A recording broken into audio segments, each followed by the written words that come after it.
Nous terminons l'année par du calcul intégral. Donc nous allons voir l'intégrale de n'importe quelle fonction et quelques propriétés basiques sur l'intégrale. On va d'abord commencer donc par la relation de Schall.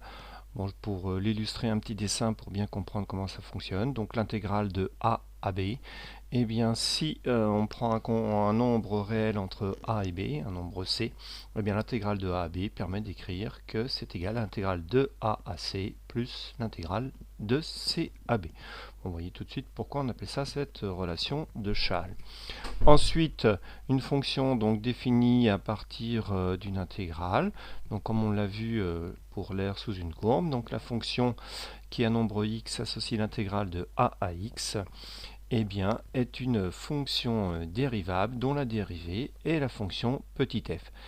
À signaler que la fonction doit être absolument continue. Bon, la démonstration, elle n'est pas forcément obligatoire, mais vous pouvez la lire pour comprendre comment ça fonctionne. Et notamment, on calcule donc le taux de variation et on passe à la limite à la fin quand h tend vers 0 avec le théorème des gendarmes pour avoir la réponse. Ensuite, l'intégrale d'une fonction continue de signe quelconque. Eh bien, en fait, on va d'abord regarder l'intégrale d'une fonction négative, tout en sachant que l'intégrale d'une fonction positive, c'est l'aire sous une courbe et entre deux droites d'équation x égale quelque chose. Donc l'intégrale d'une fonction négative, eh bien, ce sera moins l'aire, tout simplement, du domaine. Donc par exemple ici, l'intégrale de 1 à 3 de 1 moins x dx. Donc on repère géométriquement l'aire d'un triangle puisque c'est une fonction affine. Donc son aire, base fois hauteur divisé par 2, donc ça fait 2. Mais comme la fonction est négative, donc ce sera moins 2. Et pour une fonction continue quelconque, de signe quelconque sur un intervalle, eh bien on va compter positivement l'aire de la courbe qui sera au-dessus de l'axe des abscisses et négativement l'aire qui est du domaine qui sera en dessous l'axe des abscisses et ainsi de suite. Donc l'intégrale de a à b là sur cet exemple. Donc vous avez 4 domaines, D1 jusqu'à D4. Donc les deux domaines positifs D1 et D3, donc positif ça veut dire où la courbe est au-dessus de l'axe des abscisses, on comptera l'aire positive.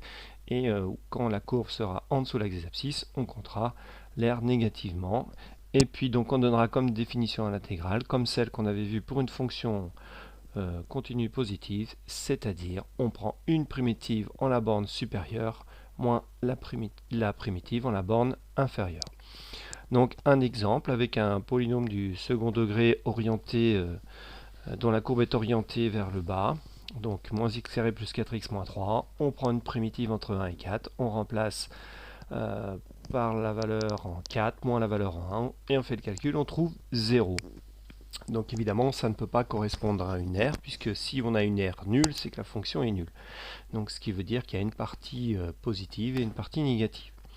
Ensuite, si on veut calculer l'aire d'un domaine situé entre l'axe des abscisses, la courbe, et notamment de la fonction cube et une droite d'équation x égale moins 1, donc il y a deux parties à considérer si on veut l'aire d'un domaine, non pas le calcul d'une intégrale. Donc on va considérer la fonction cube sur l'intervalle moins 1, 0 sur laquelle la fonction cube est négative, et sur l'intervalle 0, 2 où la fonction cube est positive.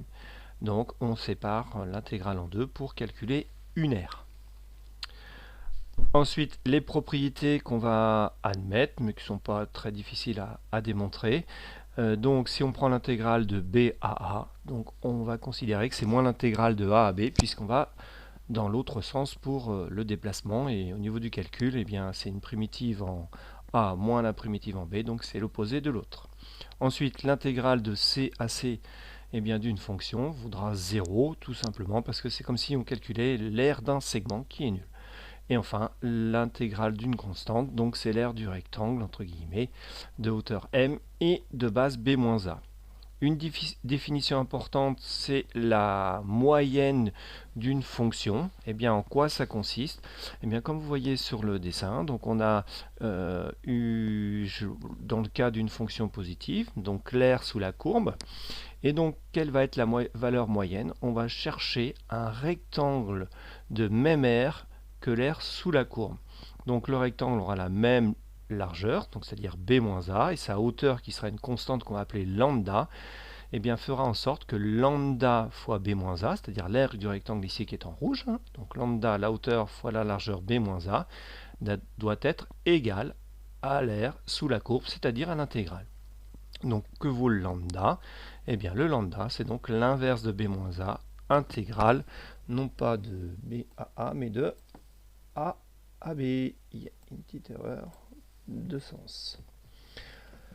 Ensuite, donc, propriété de l'intégrale, la linéarité, donc deux choses. L'intégrale de la somme, c'est la somme des intégrales, donc intégrale de f plus g, c'est intégrale de f plus intégrale de g, et l'intégrale de alpha fois une fonction, c'est alpha fois l'intégrale. Donc vous avez un exemple en dessous pour l'illustrer. D'autres propriétés assez évidentes, hein. Si une fonction est positive, eh bien son intégrale est positive. Si une fonction est négative, son intégrale est négative, tout simplement par définition, puisque quand une fonction est positive, l'intégrale c'est l'aire. Ensuite, ça nous permet d'établir la propriété sur la comparaison d'intégrales. Donc quand on a un ordre sur les fonctions, on garde le même ordre sur les intégrales. Un exemple que vous lirez attentivement. Et enfin, un dernier exemple, c'est l'histoire d'encadrer une intégrale par deux aires de rectangle. Donc on cherche un minorant et un majorant de la fonction, donc un minorant en petit f, et, un majorant en grand M. Donc l'intégrale de la fonction sur un intervalle AB, eh bien, ce sera comprise entre l'aire du rectangle qui sera comprise sous la courbe, donc de dimension m fois b-a, et le maximum sera grand M, donc l'aire maximale sera inférieure à l'aire de rectangle de largeur b-a et de hauteur grand M, donc grand M par b-a. Pour terminer, eh bien, on ne calculera pas seulement l'aire sous une courbe, mais l'aire délimitée par deux courbes. Donc, comment va-t-on faire pour calculer l'aire délimitée par deux courbes? Eh bien, on va comparer d'abord les deux fonctions, savoir quelle est parmi les deux fonctions celle qui est la plus grande. Donc, dans le cas de la propriété, on a choisi g supérieur à f. Donc, vous voyez la courbe de g au-dessus de la courbe de f. Et donc, si on veut l'aire du domaine colorié, eh bien, on pourrait considérer que c'est l'intégrale sous g moins l'intégrale sous f. Et comme l'intégrale est linéaire, eh bien, cette différence d'intégrale, c'est l'intégrale de la différence des fonctions. Et voilà, notre cours de terminale s'achève ainsi.